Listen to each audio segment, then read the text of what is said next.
Carolyn, 3:23 marathon. Johnny, 2:39 marathon. Pretty impressive times, huh? What if I told you that Carolyn was 47 and Johnny was 43? Want to know the secret to maintaining your running speed and endurance even as you age? You may be wondering, can you still run like you're 20 even at 40? Why older runners can get faster is what we're talking about today. Welcome to episode 261 on the Healthy Runner podcast, where we help you get stronger, run faster, and enjoy lifelong injury-free running. Today, I am thrilled to have fellow running coach, podcaster, and physio, Carolyn Coffin, back on the show. Carolyn, thank you so much for coming back on the show again for your fifth appearance now. Fifth? Are you kidding me, Duane? Fifth? I know what we were saying before we hit record here, that I feel like these are getting like semi-regular, and I am here for it. Thank you so much for having me back. It's always such a delight and a pleasure. Oh, this is going to be great. And I always enjoy chatting with you. And for you, if you're a new listener to the show, Carolyn Coffin is a certified run and health coach with an educational background in physiotherapy and kinesiology. Her coaching is centered around sensible training, lifestyle modifications, and a focused mindset. Carolyn is the host of the Inspired Souls, a podcast that fuels your passion for running and helps you achieve peak performance with every stride. Carolyn talks with industry experts, coaches, Olympians, and everyday runners to educate and inspire you to take your running to the next level. And that's why she is perfect for our topic today. In this episode, we're sharing our top age-defying running tips that will have you feeling energetic, strong, and motivated to hit the pavement in your 40s, 50s, and beyond. We know the stereotypes out there with age and running. You shouldn't be running anymore. Maybe a family member told you that. Running is bad for your knees. You're too old to run marathons anymore. The real challenge is understanding how you can get faster at any age. We will explore factors contributing to older runners' speed, such as experience, training techniques, mental resilience, all while sharing real life stories. So whether you're a seasoned runner or you're just starting out in your 40s or 50s and beyond, these tips will help you defy your age and reach your running goals. So let's get started and take your running to the next level. My first question I have for you, Carolyn, is what are the delicate blood vessels, the tubes that hold blood throughout the body? Well, Duane, those would be the capillaries. Oh, How did I do? Come on. Oh. No. In all seriousness, in my native language, those are the capillaries. You guys will appreciate this because you did hear the re-airing of the episode I had with Carolyn on Inspired Souls. And I just love when some of these Canadian terms come out when we chat, and I'm sure there'll probably be more today. Oh, And definitely. I wanted to hear capillaries. I can't say it still. Capillaries. I think you're adding an extra syllable. Syllable. Syllable. Yes. Oh my goodness. You're putting the emphasis on the wrong syllable. In all seriousness, Carolyn, last time you were on the show was episode 213, in which we chatted about common running terminology. You defined like the common terms that runners use. So if anyone is listening to this at the start of the new year, maybe they're new to running, definitely go back and check out that episode because it was extremely helpful. But catch us up on like what's been happening since that time last year with your personal running journey. Yeah, I can't really remember exactly what month that was in. That was a fun episode, though, the running terms. Who knew how many odd running terms, just like my Canadian words that come out, and I don't even think twice about it. There's a lot of interesting little running terms that we, just assume everybody knows the definition to. So definitely go check that one out. So again, I'm not sure what time of the year that was, but I'll just catch people up over the past year and a little bit. So last October, like not this one that just passed in 2024, but October 2023, I had a little hip injury that prevented me from finishing my marathon in Toronto. So I really took the rehab for that seriously, like getting it diagnosed, spending really a season dedicated to the rehab, slowly building back, run walking. Like it was a true test of my patience. Let's put it that way. And then, so yeah, I kind of missed like an entire season. I missed the winter season of racing in which I normally do track. And I know we're going to talk about that a little bit today. So I missed that entirely. And then came back in the spring very patiently. And I held myself accountable to coming back patiently by agreeing to pace different people in local races. And so it was like a bit of a dual purpose there. Like I got to really help some people go after their goals while not going to the well myself. Like they were more like tempo efforts for me. So I did that 5 or 6 times, anywhere from half marathon down to the 5K. And then I tested myself a little bit more with a half marathon for myself in June. And all of that went well. So then I launched into my marathon training for Chicago, which I started and finished without pain or injury whatsoever in October of 2024. So here we are. I finished, I think you might have said 323, which I have run a 323 at CIM a few years ago. I technically finished Chicago in 324.11, but you'll just have to go listen to one of my episodes about it if you're really curious. But I know I could have done something more around 321 that day without a unfortunate bathroom break. So anyway, now I'm back to the gym, back to doing shorter races, track races this winter before my 2025 goal races of a spring half at Grandma's half marathon and a fall full marathon at Marine Corps. Yeah, and you are just like the perfect person, I think, for this topic because, yes, you are 47 years young, but you have also went through trials and tribulations that many runners who are listening to this right now have gone through, whether it was an injury or whether it was kind of keep going back for that marathon PB, right? And, really put in some hard training. And I've been following your journey since we met about 4 years ago now. And I just love, number one, that you are transparent in sharing your journey and all of the episodes that you had on your podcast leading up to Chicago. And then the recap episode with your husband, Johnny, was it was a little TMI. Let's put it that way. It was hilarious. It was great. It was great. Not only education for anyone who is looking for a marathon PB, PR, or is running Chicago, quite frankly. Mm-hmm. When I eventually do get in the lottery, I'm 0 for 3 now. I Did you will not go get back. in?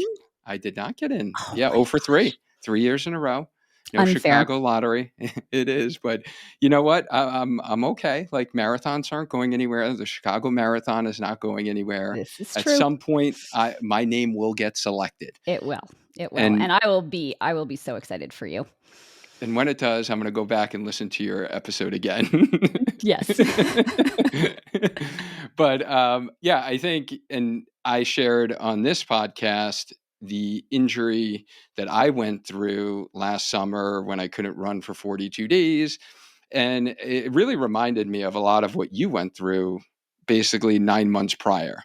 And going through that hip injury that wasn't any kind of classic type injury, not a common injury. You were somewhat baffled by it, that And this still mysterious pain.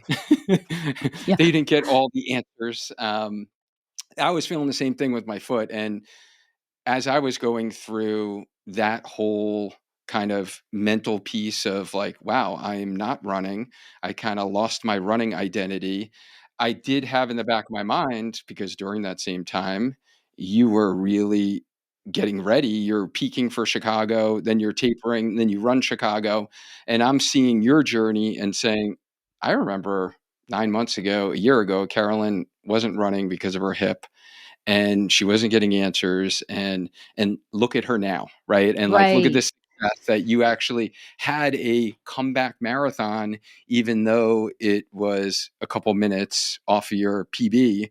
Mhm. Like, as you said in your episode, it was your strongest marathon and the one that felt the best to you, and that was like the best race you've ever had in a marathon at age 47. So Mhm. like, it helped provide me hope, right? Like, as I was going through that. So I think that will definitely help some of our listeners today, as well as kind of dispel some of the myths about aging. And I hear it a lot from many runners of, they think once they hit 40, once they hit 50, they are done, right? There's no Yep. fast running in their future, or there's no marathon in their future. So I thank you for coming on here Mm. today to share some of your knowledge and wisdom. But maybe if we could just like start out in general, if someone is fairly new to running and they are aging and they might be concerned, um, does running actually keep you healthy as you age? Like, is it a good thing for us to be doing? Hope Yeah. so, right? Well, I sure do hope so. And I think the answer to this is maybe, or not necessarily, or that really annoying it depends. Because I think, of course, running can be healthy and really good for your cardiovascular system and all of that. But I think it's a nuanced answer. I don't think running alone keeps you healthy, especially if you're not following a smart and sensible training plan and a well-structured training plan. I don't know that running alone is going to keep you healthy unless you're combining it with, strength training and good sleep and nutrition habits, and kind of knowing when to push, but also knowing, maybe more importantly, knowing when to back off. Knowing how to take care of your soft tissues and when to get body work. Like, so do you see what I mean? It's not just like a black and white, like running is good or running is bad. I think it's a kind of it depends, and tell me more about what you're doing and I'll tell you if that's you know going to get you anywhere. I love that answer. Oh my goodness, so nuanced. I love it. So you're saying that if you're only running, and I would even maybe add to that, if you are running because of maybe an addictive personality, and or you're running away from something, Hmm. Hmm. right? Like Very common. psychologically, Hmm. and you just go all in on running, and that's all you do, and it becomes like obsessive compulsive type of Yeah. behavior. Maybe it's not a good thing for your mental or physical health, right? If that's Correct. the only thing you're doing. But what you're saying is almost kind of, how we talk about like the 6 steps to growing in your running journey, 6 buckets. Like, you do have to take care of that strength training bucket, the nutrition bucket, the recovery bucket is what I'm Hmm. hearing, Hmm. for it to be healthy for us as we age.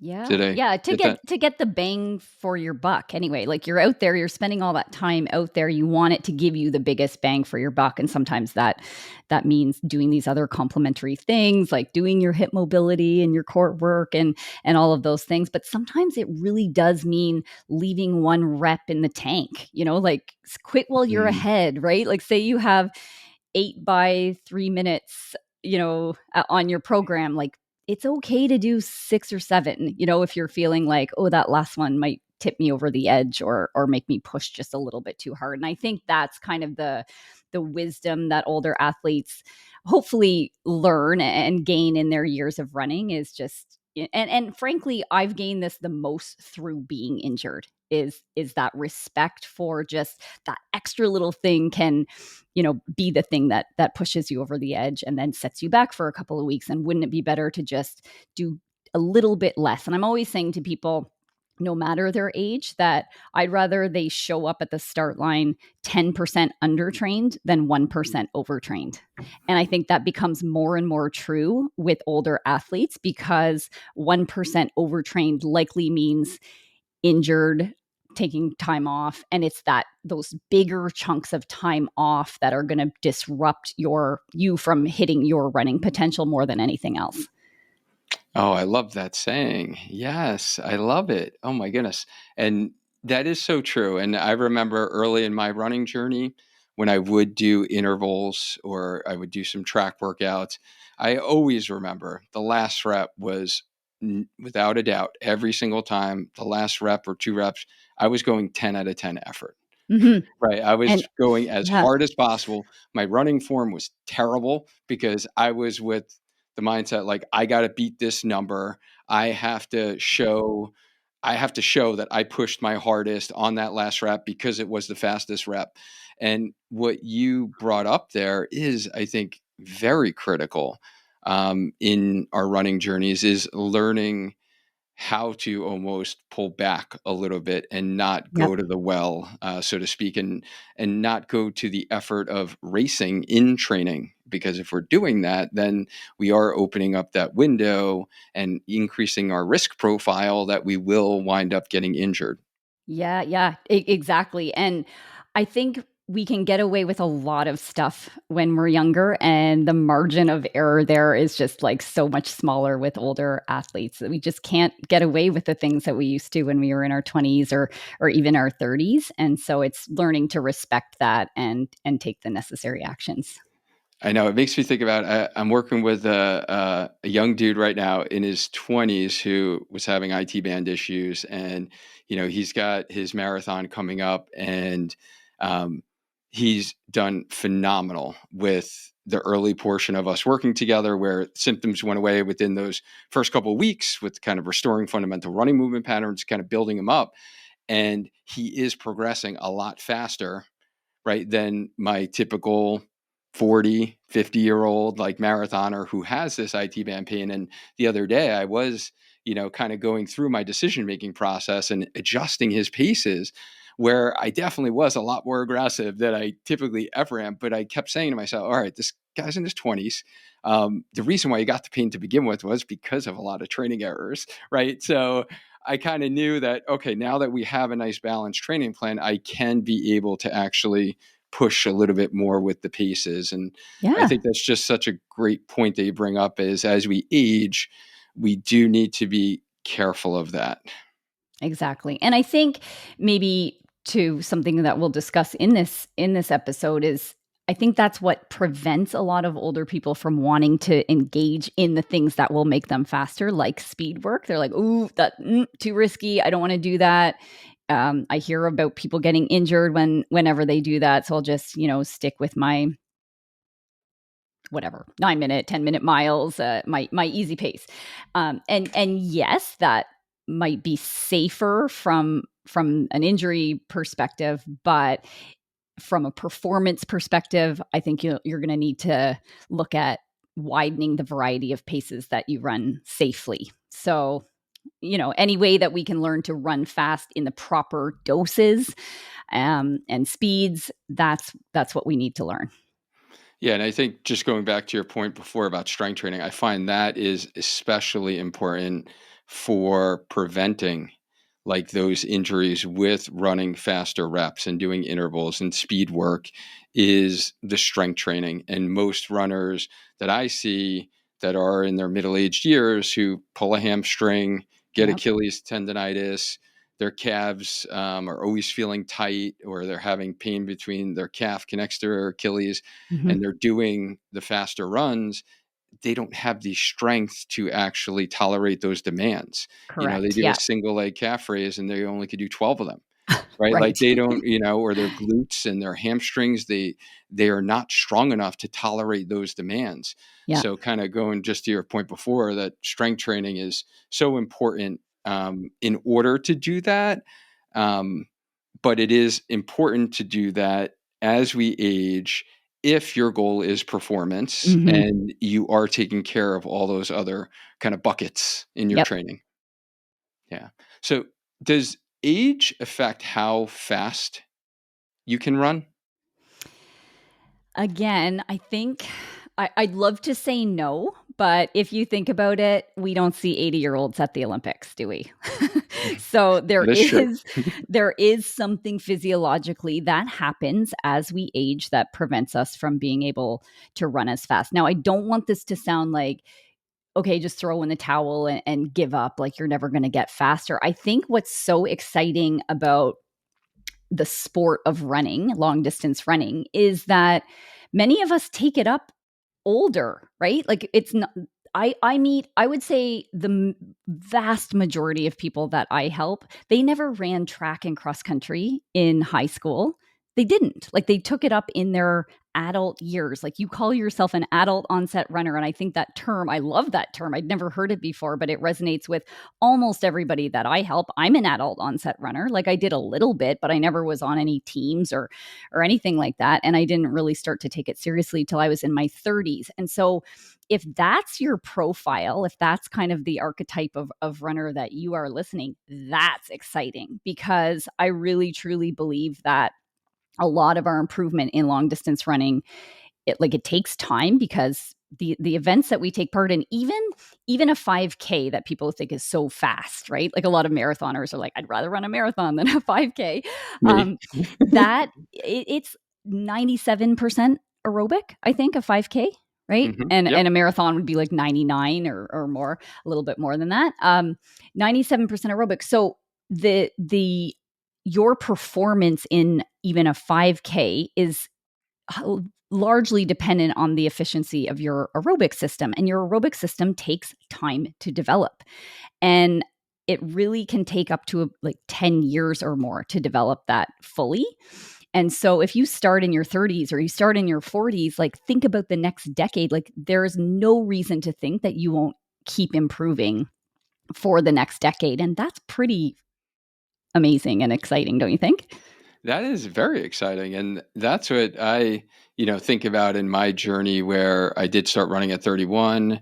First marathon would have been, I believe, 39 years old. So, like, I'm young in my marathon journey and marathon That's years, exciting. Yeah. right? Yeah. So, there's only area for growth and improvement. And it Yep. is super exciting. It is. Yeah, I didn't run my first marathon, well, for my first real one where I trained properly, till I was 37, and now I'm 47. So, and I'm continuing to get better at my marathon still. So like I'm saying, that 10 years is I would say even a minimum 10 years. Like I think sometimes we can see improvements up to like 15 years from when you start. But hmm say you are that person that like hardcore did track and cross country and everything in your youth and in your 20s, and like I have a brother, so he has been running his whole life, and that's partly why I didn't run when I was younger, because I watched him and he was just so good, and I was like, oh, I formed some pretty limiting beliefs that I could never be good because I sucked at it compared to him. And anyway, so he ran a 2:21 marathon in his mid 20s, right? And so he's 40, he's about to turn 49. He's not going to run a 2:21 marathon ever again, right? Right. That's not to if I was saying that to him, like he's fully aware of it. But like if you're listening and you really wrung out the towel and improved and performed your very, very best and had excellent coaching and all of that in your teenage years and 20s, you might not be running personal bests in your 40s and 50s. But I personally believe that we need to reset our, like wipe the slate clean every 5 years after you turn 40.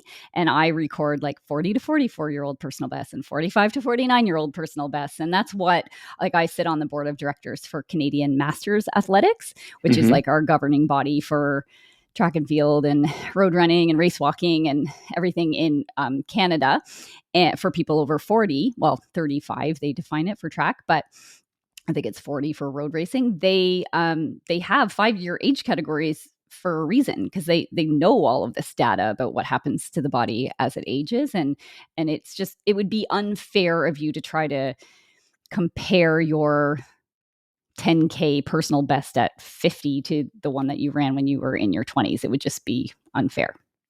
Right. Yeah, no, that I think that's a great way to describe it. The other kind of population of runners that I see a lot are those high school runners, cross country, or even collegiate, who wind up getting so burnt out, stop running after they Yeah. graduate college, and don't run for 10 years, don't run for 15, don't run for 20 years. I Hmm. think that that person still has a lot of untapped potential because, they didn't have like that 10, 15-year period that they were like training hard for half marathons or marathons. And, those runners, I think, can actually, get back some of the glory days, so to speak. Definitely. And that's a really good point because in that example that you said, that person was probably focused on shorter distances or middle distances.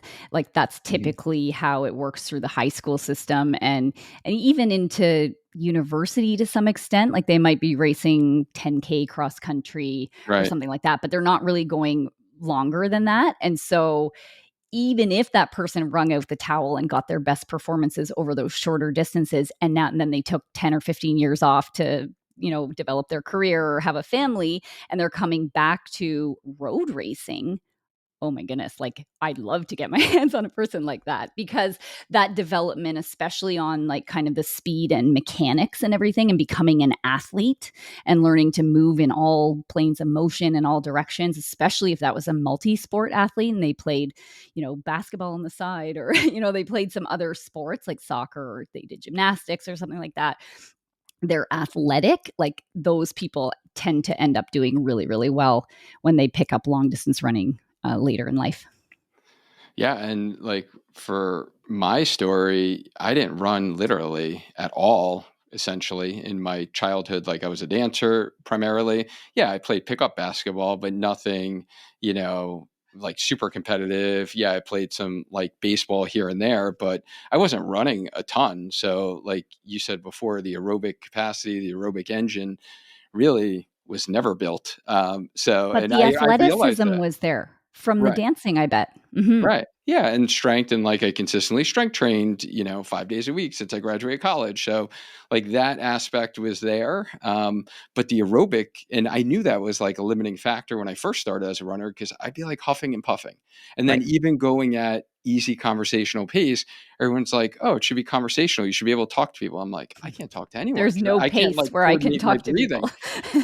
It's just not, my lungs were always the limiting factor. It was Yeah. never my legs. It Yep. was always my lungs, and those blood vessels, those capillaries. Nice. You Get stick them to in your there. your native language, and I'll stick to mine. Hey, runner, want 4 free gels? Did you know that proper nutrition is one of the 6 steps to growing in your running journey? So, if you've never eaten anything for your runs, or you've tried other gels, but you just didn't like the taste, or quite frankly, the texture, or you always get stomach discomfort whenever you try to fuel your workouts, it's time to give UCAN a try. It is the fuel that allowed me to crush a 23-minute marathon PR, and UCAN is what powered my 48.6 magical miles in Disney as part of the Dopey Challenge. The top US marathon runners, whether it's Emily Sisson, Sarah Hall, or Emma Bates, all use UCAN to power their workouts and their runs. But it's not just for elite runners. As a running physical therapist and coach, it is my go-to recommendation for the athletes I work with. Now, UCAN is offering our Spark Healthy Runner community an exclusive chance to try 4 Edge samples for free. All you do is pay the cost of shipping. So just head over to ucan.co/healthy runner to claim this offer, or just drop UCAN in the comments and I'll shoot you the special link. And while you're over there, you might as well grab a box of energy bars. Salted peanut butter is my favorite, and I have it after my runs and before my strength sessions. As always, let's maintain a strong mind, a strong body, and let's just keep on running, powered by UCAN. But one thing that I thought was really, really interesting was when you talked about in your Chicago Marathon recap episode, you were talking, or it might have even been before that when you were talking about your goals with Kim, Oh, um, yeah. and you started talking about age graded score for running. Yes. And I was like fascinated by this because I actually never have heard about that. So can you just describe like what is the age graded score for running? And is there Mhm. like some type of age grading calculator that we can Yes. Yeah. use? Yeah, and again, I don't feel like I'm an expert, but I feel like I've gotten more acquainted with this with my work on the Canadian Masters Athletics Board because they're all using age grading. Like, you better believe that a 70-year-old is like going to those calculators and being like, I kicked that 30-year-old's butt. Like, like they didn't in the race, but as a percentage of, say, your potential, they did. So basically, it's like age grading is like kind of a golf handicap. Like it's basically a method of scoring races that runners of various ages or genders can almost like compete head to head, even though they might not be racing for the finish line next to each other. So it's I took this from like an article, but basically every few years, the statisticians at World Masters Athletics review global race records to identify the best possible time an athlete can run at every distance from 5K to the marathon. And then they use a formula to calculate an age factor for every age. And this serves as the best possible time that an athlete of that gender and age should be able to run. And then you apply that formula. This all sounds like very mathematical, but it's really, really easy. Like when you go to you just basically input your stuff. But basically, the scoring's based on how fast you run by correcting it to like what your speed would have been at your prime age. And then you get a percentage value of the world record for your gender. So that was like a mouthful from that was a Runner's World magazine. But basically, yeah, you get a percentage. So like I'll give you maybe a concrete example with my marathon time. Mm-hmm. So the reason I'm kind of like fascinated with the marathon is because I don't perform as well at the marathon as I do at other distances, like shorter distances. And I think that's pretty common. And that kind of speaks to our earlier conversation on the aerobic development. Back when I was running my best, like when I was in my 30s when I took up the sport. So, you get better for a couple of years and it's very fun and it's very addictive to always be improving and improving. And my 5Ks were improving and my 10Ks were improving and my half marathon was improving. And then I ran my first marathon.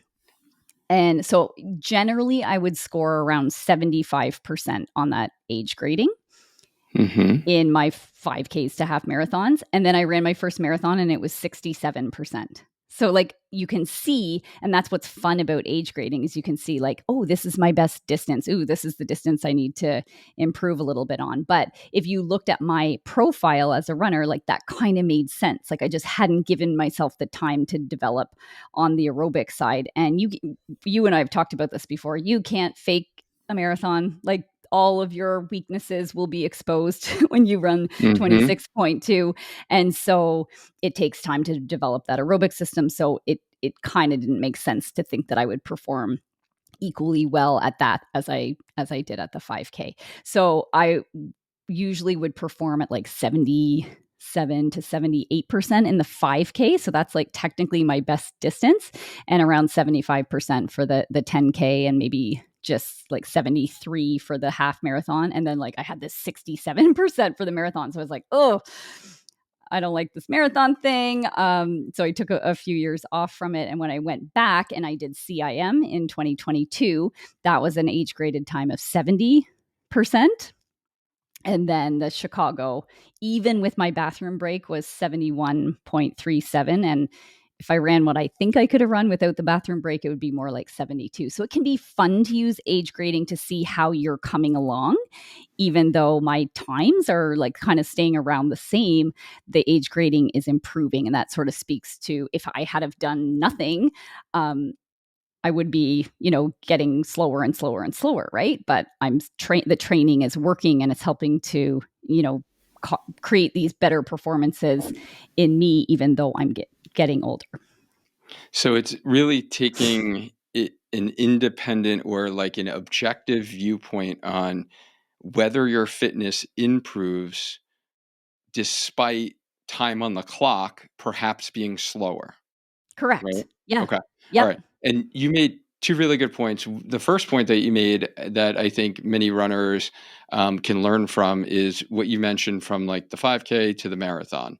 And I think this is the most common thing that most runners will make a mistake. They're training for their first marathon, their second, or even their third marathon. They're going to take their 5K, 10K, or even half marathon time, plug them into the calculators online, which is literally just doing math right? So it's just extrapolating and doing math, not taking into account, for the most part, that the marathon is kind of like its own animal and a different Mhm. beast. And people use that to predict what their marathon, goal time will be. And then they don't hit that time and they're disappointed because they should have been able to run that marathon time. And I do think, like, that point you made is there are so many variables of things that can go wrong with the marathon that you can not only use your latest race time when predicting what your marathon goal pace should be or what you should be running for paces during your training and expect that as like the race result. So Yeah.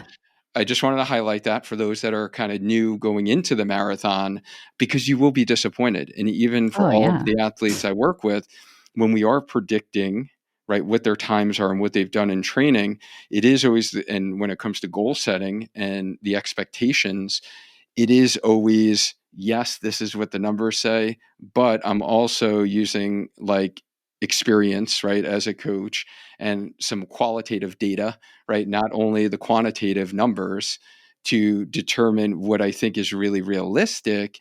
So this person isn't feeling any less of themselves, that they Mhm. failed, right? Yeah. Yeah. So awesome point there. And this this was actually the first time that I actually used this calculator, because I was like, I want to learn a little bit more about this. So what Carolyn just said, guys, just to kind of dumb it down in Duane terms, that I can understand, because I am terrible with numbers and math.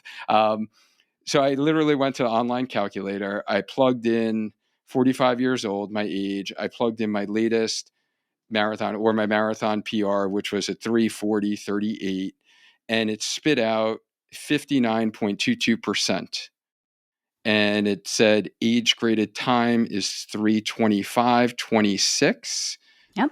Do you know what that means by any chance? Yes. So I didn't hit on that. I only talked about the percentages. So these calculators will give you two things. They'll give you the percentage of kind of like what the world's best people are running. So I'm running like 75% of, but then it'll also give you an equivalent time. If you were in your prime, what might have your time been if you were like Ah, the okay. optimal age, right? And Okay. so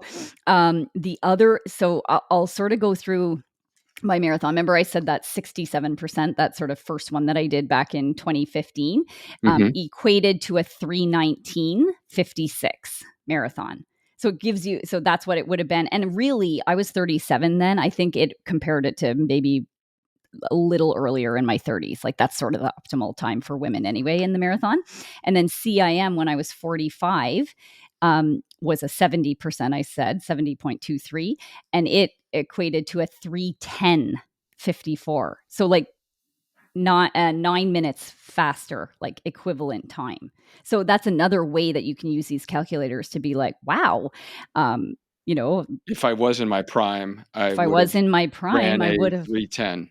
Yep, and then the one I just ran in Chicago, even with the bathroom break, was a 3:07:51, and without the bathroom break, like, I'm sort of saying that I think I could have run, like, a 3:21:30 or so, is equivalent to a 3:05. So you can use that to get excited, like, even though the times on the clock may not be getting faster, they actually really are. And then it gets me thinking, and here's another way that you can use age grading is that, ooh, I wonder what I'd have to run at 48 years old, which I'll be when I run my next marathon, to have an equivalent time of 3 hours. I'd love to crack 3 hours, but of course I'm never going to run a 3 hour, like a legit three Right. hour marathon in my life.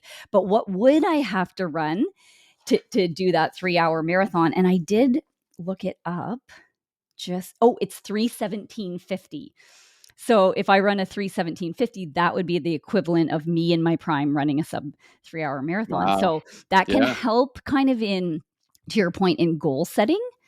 with yourself Right. as you're getting older, because and I just had somebody on the podcast talking all about this, and she's a phenomenal like sub elite 47-year-old masters runner, and she's trying and trying and trying to break her personal best of 246. So she wants to run a 245 something, but she's 47 years old and she just ran a 248. So she's like, oh, and she was going for the 245, but it was a tougher course, a windy day, like all these things. And plus her age grading, it's a way better performance than what she did at 44 years old to run the 246. So you can kind of use it, especially people that, we are, a lot of us as runners, like pretty time focused. And so Hmm.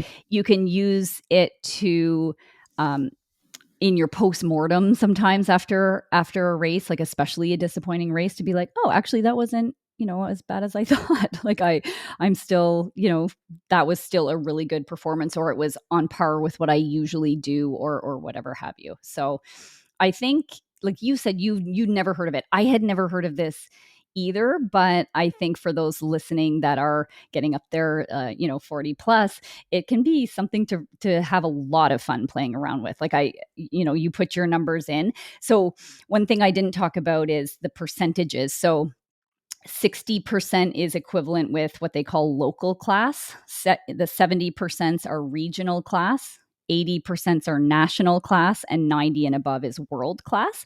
So Wow. let's say you, Duane, you said you had a 59% or Yes. something.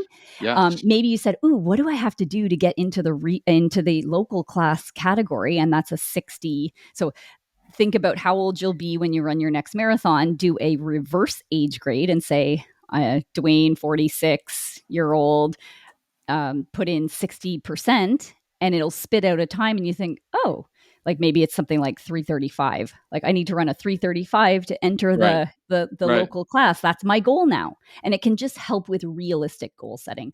I honestly think that I did a little bit of a deep dive on the Boston qualifying standards. Like I almost think that Yeah. they should use age grading, because they're coming up with times in like 5-year categories, but it's way easier to run the time as a 40-year-old man than a 44-year-old man, as we're Right. discussing, right? But it's like the time is just the fixed thing. Like I almost think that they should do, I did a little bit of a deep dive here. It's usually around like 64 to 67% for men to get into Boston, depending on the age category. And for women, it's sort of 63 to 67, somewhere around there. But I'm like, why not make it all the same? Like, why not just be like 65% age grade is the time that gets you into Boston? Right. It levels Right. the playing field. Like we already have a tool that levels the playing field for age and gender. So like it's way harder for 40-year-old men now at a 305 to get into Boston than it is for, you know, um, some of the older age categories. Yeah. Do you have a direct line to the BAA? Maybe we can I propose do that. not. Maybe they will listen to this and be like, wow, we never thought of that. This will solve all our problems. I'm sure they have probably thought about that. I'm sure they And have. yeah, one thing that as I was kind of playing around and just before we hopped on here and putting those numbers in. So like I said, at 45, if I ran a 340 marathon, and let's say when I'm 50, I run a marathon and I'm quote unquote slower. I run a 342, right? I missed it by 2 minutes. Let's just say I never ran another marathon in 5 years, right? I'm going for a PR. I'm going to get sub 340, which is what I'm going to do this spring, by the way. Putting it out there, putting the good positive vibes out there. Love it. Let's say I was 50, I ran a 342. You might see 2 minutes slower. You end the marathon, you're like, I'm a failure, right? Like you're just thinking to yourself, I couldn't run as fast. I'm getting older. However, using the calculator, that percentage increased from a 59% to 61%. So even though I would have ran the marathon 2 minutes slower because I was 5 years older, essentially I still improved my running fitness, correct? Exactly. Exactly. And that's exactly the what happened with me. And it kind of makes sense when you know about physiology and aging and all of that too. Like it does make sense that, you who didn't take up running until you were in your 30s or 30s, later. yeah. Yeah. That you would keep maybe getting better till your 50s. So it's just, I would just implore people to use this. It's so fun and helps you feel really good about yourself and set Yeah. realistic goals. Right, exactly. And I think because it's just terrible to see people be disappointed if they've been consistently training, they've been doing hard things, right? They've been challenging themselves, and for them to just look at that time on the clock and be like, "Oh, I can never get faster again." But like Yeah. you actually are getting faster, even though that time on the clock is not any lower of a number, if that makes Yeah. sense. Yeah. Yeah. We need to get more sophisticated in the way that we evaluate our performances, I think. And it is hard to, it takes education. Like, look at us. We're still talking about this. Probably half the people are confused because I was way too complicated in the way that I explained that. But there are these tools, but it requires us just getting away from solely looking at your finish time as the benchmark for whether you did well or not. Right. And I think, for me, just looking at the basic level, as I'm still calling myself a novice marathoner, right? I've run 4 of them now, and I'm still feel like I haven't, totally figured it all out yet, right? Like I think there's area for improvement that I can consistently, hopefully, right? Fingers crossed, with proper training and staying healthy, that I can actually get faster times on the clock and get some PRs for a number of years. But I think those that feel like they've leveled out before perhaps ditching marathon, or, we can use any distance, quite frankly, half Mhm. marathon, you might want to consider looking at this. And I think, like you said, it can be great for goal setting. It can be fun to look at, oh, what percentage, or am I local? Am I regional? Am I national? Right? Like, what's my ranking? And really compare to, like you said, what would I need to run to do like sub 3 if I was in my prime, like what would that look like what time, like things like that are fun. I think it like puts the fun in the challenge. I think Yep. that we all thrive for. So if you are struggling to find a challenge for your running because you're just defeated that the times aren't getting any faster, and you've been like doing the same thing over and over again, if you've maxed out the training capabilities and all of the like 6 steps to growing in your running journey, and you're not getting faster as you age, then I think this is a great way to really look at it from a more holistic standpoint, Mhm. and Mhm. put a little fun in there. Yeah, So I'm a huge believer in, like, I think what's so cool about Boston and people's pursuit of Boston is like putting a challenging goal out there in front of you and going for it and having it be meaningful and other people know what it means.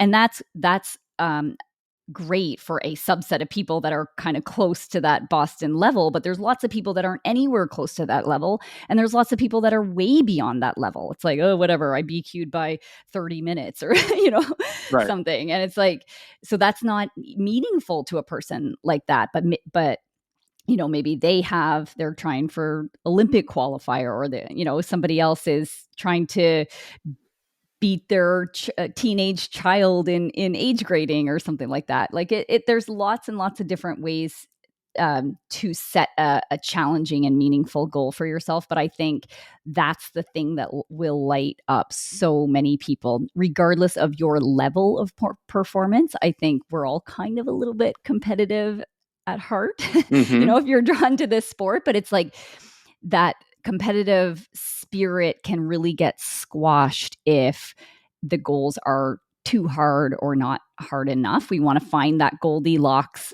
level of challenge that can get us excited and fired up to do the training and do the racing. Right. And I think the magic question that everyone probably wants to know is, can you actually run faster after 40? Yeah, well, if you were to look at my husband, the answer would be a clear yes.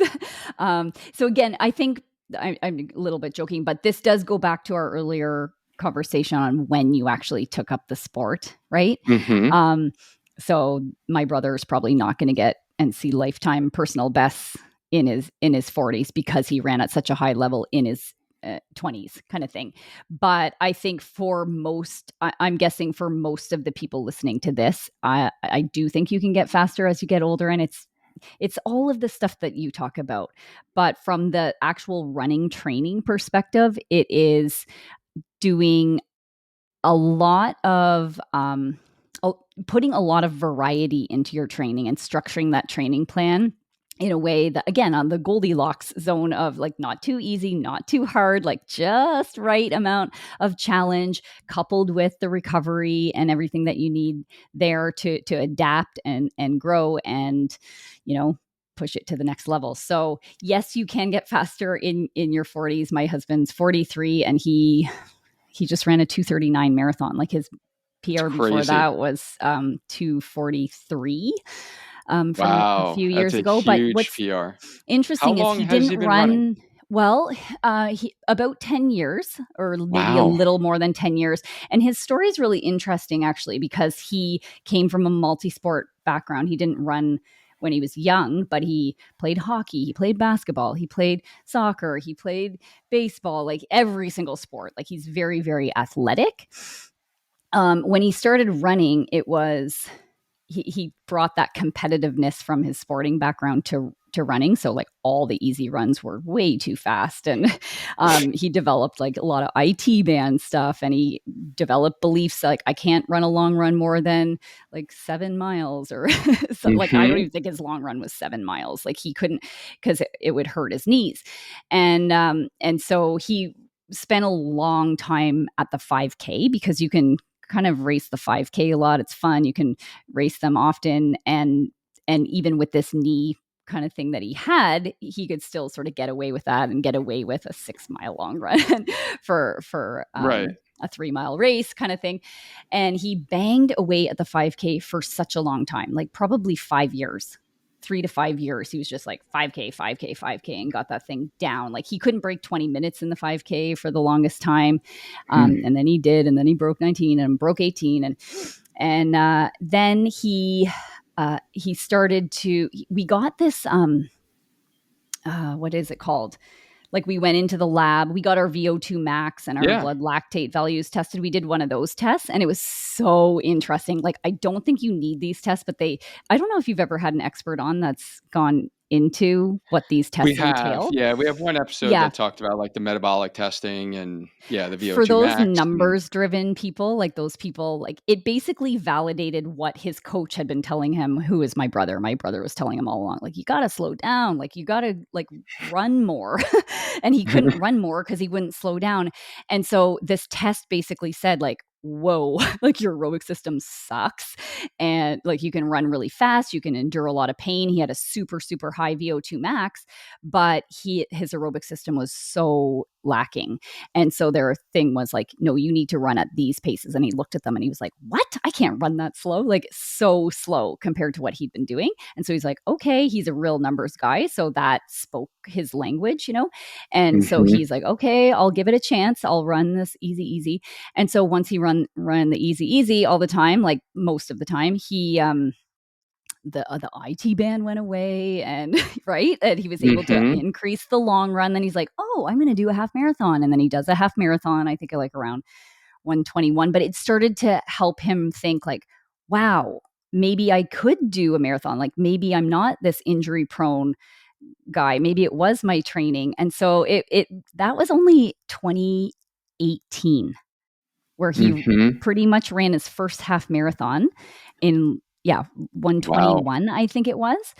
And so then he's like, oh, now I want to do a marathon. And so he took a year and trained for a 2019 marathon where he broke 3 hours on his first marathon. Like I realize this isn't kind of the maybe The the norm. normal Right. the norm, but he broke 3 hours in the marathon on his first go. And then it just became this like, wow, I love this easy running. This easy running really works. And he's stuck with it ever since 2019. It's just went from 259 to 253 to 247 or 46 to 243 and now a 239. And this, I guess, maybe might be why I'm so passionate about it is like, Mhm. it's not your age. It's about smart training. And I just see so much resistance to people embracing a slow, easy run, thinking that it's not doing anything, but it's doing it's doing more than if you're pushing the boundaries of, even because you normally they give you a pace range, like your easy range should be between whatever, like For me, it's like 10 and 11 exactly a 10 and minutes per 11 mile. minute mile. It's actually, it's not better to be bumping up against the 10. Like, if you're going to get the same aerobic benefits running 11-minute miles, why not run 11-minute miles? you know, you can build your aerobic system in quite a wide range Can of. you please repeat that? Just Yeah, say that again. It is not better. Go ahead. it is not better to be pushing at the faster end of your easy pace range. Guys, Not you necessarily. have to listen to this. I know Yeah. there are many of you listening to this right now, and your goal is to increase your training paces, that you want to go whatever, fill in the blank, under 11 minutes, under 10 minutes, under 9 minutes, that you Mhm. want that number and that validation during your training to show progress. Yeah. What Carolyn said is true. It is not going to allow you to progress in your running journey. It is the other elements of training and coupling slower running with faster elements of running and having Mhm. that dichotomy in your training. So stop being so fixated with what your training pace is. And that should not be the goal, because that will not actually lead to the outcome of you actually running a race faster. Mhm. And if anything, like the faster I've gotten, the slower my easy runs have gotten, because it's really, are my race times improving? Are my workouts, are they getting faster? Like, that's a maybe better measuring stick of whether you're improving. I have a lot of people come to me and say, "Oh, like my easy, but look how fast I ran this easy day." I'm like, well, your easy pace might improve as you gain fitness for sure, but it's not anything that I put a lot of stock into myself.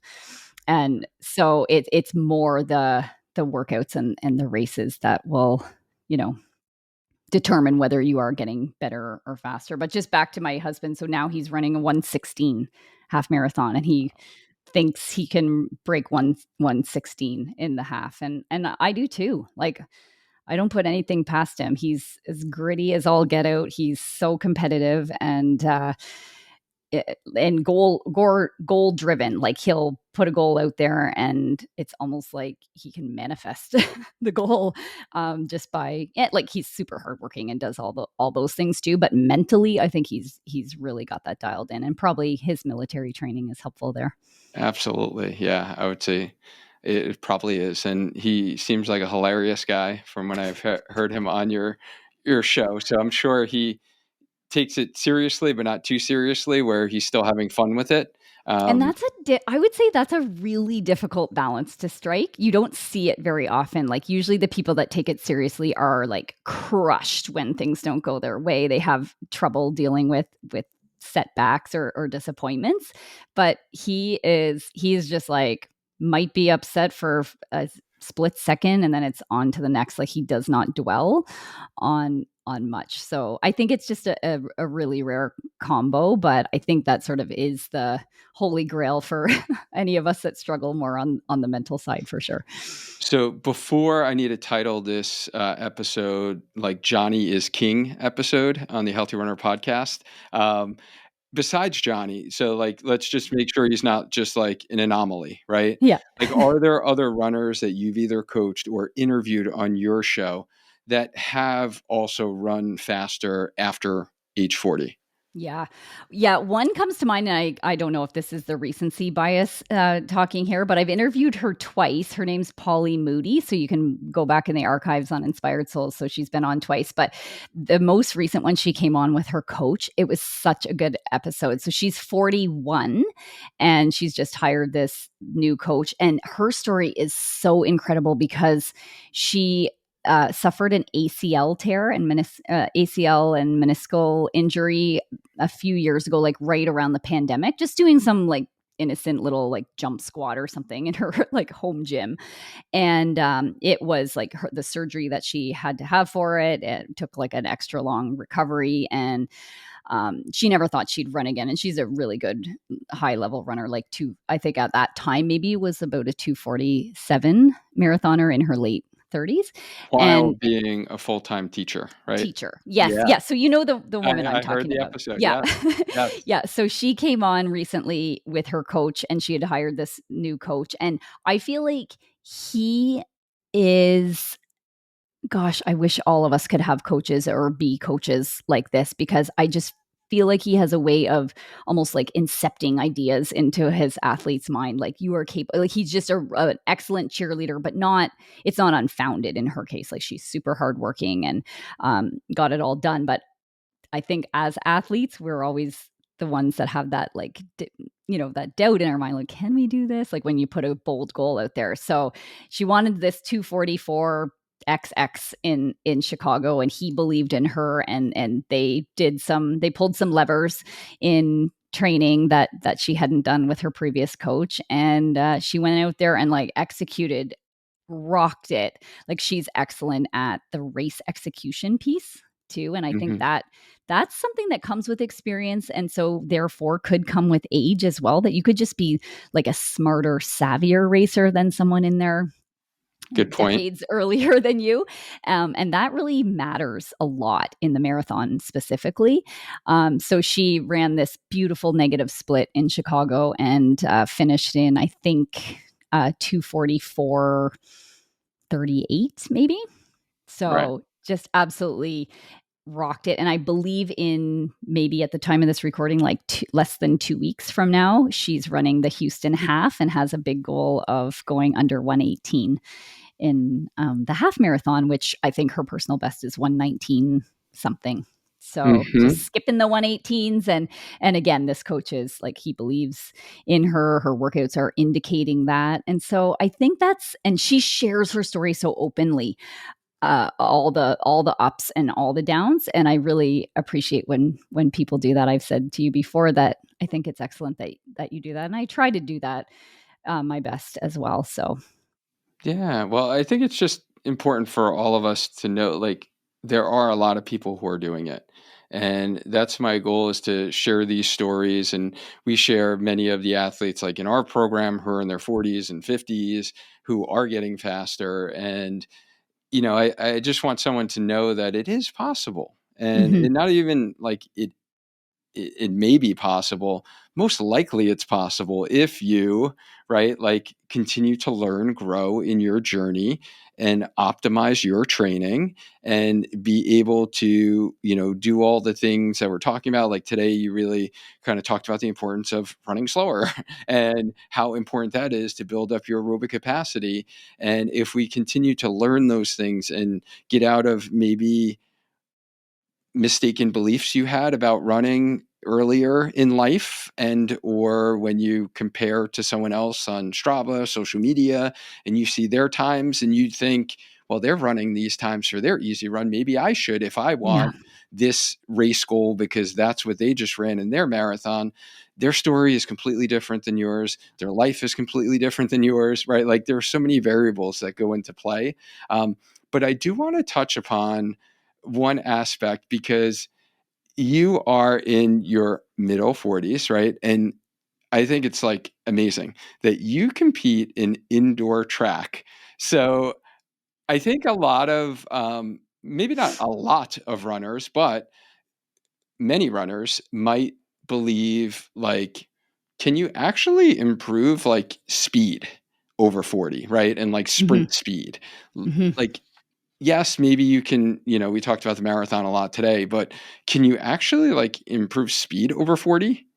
Yeah. And again, I think that the answer is the same as, like, maybe not the same as what we talked about with the marathon. Like, maybe my brother's not, because he did track and everything in high school, but I didn't. And I like the other week, I just ran my fastest 1500 ever.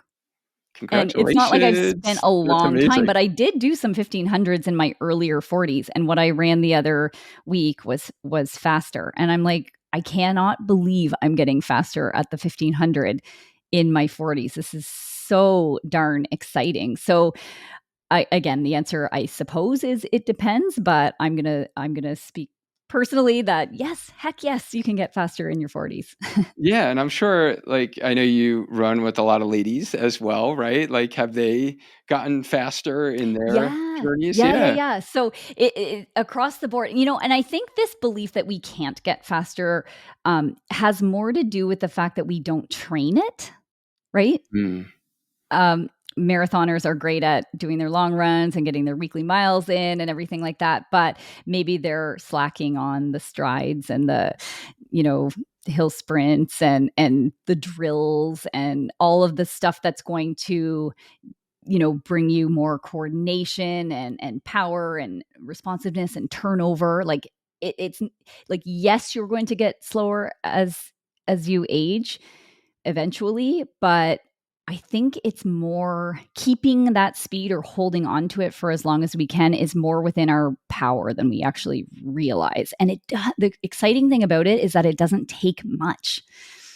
Like these are hard workouts. Like it might be something like 10 by 30 seconds on, 60 seconds completely off, like standing rest or like walking rest. Like those are fun workouts to do. Like that's if mhm, you're looking at it, it's like 5 minutes of hard work right. total, and the whole workout might take you 45 minutes with your warm up and your cool down and those walking intervals in between. But they're fun workouts to do. It's on off, like not just like middle of the road all the time.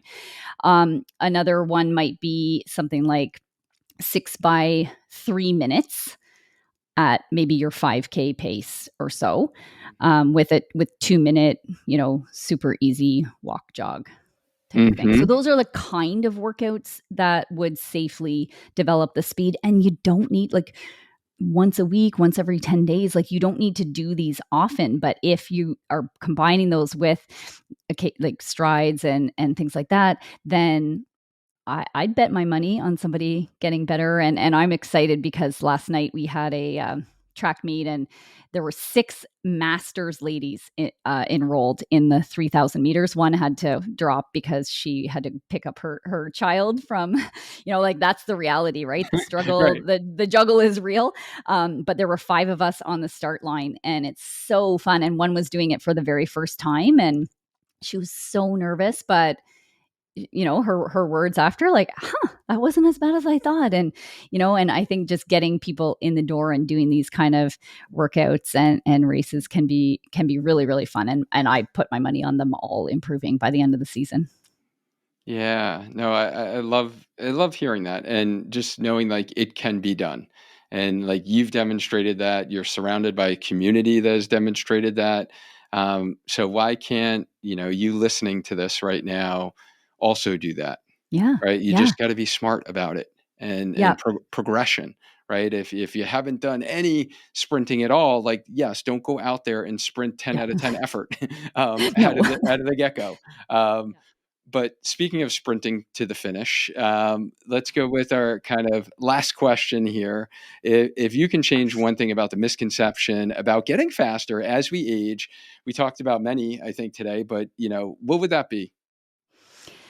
Well, I think just the misconception that it's not possible.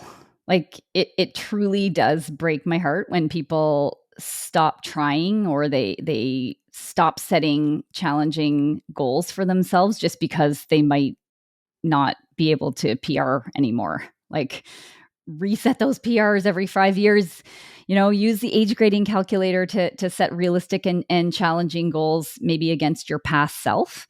Um, Whatever you find fun, like do a competition with someone in your family or your friend at your running group or something. But I think just the you need to revisit your training as you're getting older, pretty often, to see what needs adjusting. I think, again, like we spoke about, you can get away with a lot of things when we're younger, but when we're older, we need just those little tweaks. It might be, more days between harder workouts, or maybe even more aerobic cross training in place of some of the pounding that we get from running. fewer junk miles, like slowing down those easy days. Like I never miss an opportunity to talk about the joy of easy running and what it can do for you. And I would say don't forget your strength training. Strength training is going to go a very, very long way. I love it. And this episode definitely inspired me just hearing about the stories that you shared, Johnny's story. Like, I am super inspired. That's why I had to bring on the host of the Inspired Souls podcast. So I hope this episode inspired you guys, the listeners, that you can continue to challenge yourselves as you age and you can continue to do hard things. I'm sure there are going to be many runners that really resonated with your message today, Carolyn. Where is the best place for our healthy runner community to connect with you? Well, you mentioned the podcast, so I'll maybe shout out the podcast first. We do have it's called Inspired Souls, and then the Instagram for that is Inspired Souls Cast. We've got over 200 episodes. I think I just published 220. So that's a good place to start, and you can go back through the archives and see what resonates there. And then my own personal Instagram, which is where I do most of my sharing about my crazy track races and running escapades, is Carolyn.c.coffin on Instagram. So those are the two best places. Excellent. I will certainly drop all those links down below. Thank you so much for coming on and sharing your wisdom, your knowledge. I really learned a lot about the age-graded score and the percentages. I'm going to actually have fun with that these next couple of years. And I really appreciate all of your hope that you do provide, that we can continue to grow in our running journey, even if we are getting older, right? Like, age is just a number. We can continue to grow. So thank you for taking the time out of your day to share with our listeners. Well, it's always fun chatting with you, Duane. Thanks again for having me. And we'll, have to line up that next interview soon. I think it will all be about the cardiovascular system. So I can hear you say capillaries. Yes, there it is. There it is. I love it. And then the process of training, or the process. There we go. The process of training. And thank you guys, listeners, for tuning in, whether you are listening to this during a run, during some errands, maybe you're driving in the car, or you're watching the video on the Spark Healthy Runner YouTube channel. I appreciate you guys as always. Let's maintain a strong mind, a strong body. Let's just keep on running. Until next time.